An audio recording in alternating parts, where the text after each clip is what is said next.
Jakke. Kun kulkukoirat maata kierrettiin, aivan turhaan. Jaha. Täällä ympäristöruutu ja Parantaisen Jaska housussa tuhti paska. Noniin.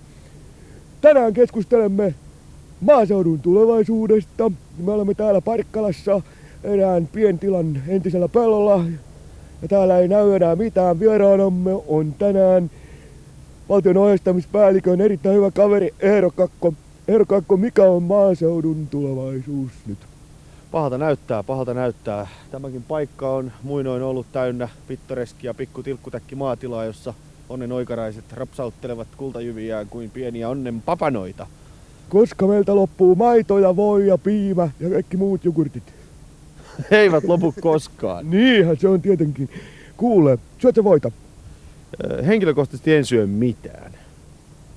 Korkeintaan saunaoluen tai ruoan kanssa hyvää viiniä lasillisen. Niin joo, Ohrajyvästä vedetään taas loita täynnä, puhutaan filosofioita ja muita TV-höpötyksiä. Kitti, pois! Tämä ympäristöruudusta tällä kertaa. Ensi kerralla meillä on vieraana Jaakko Parantainen vastavuoroisesti.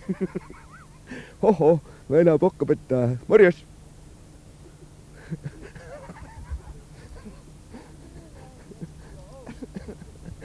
Sulla petti pokka. Mennään vielä.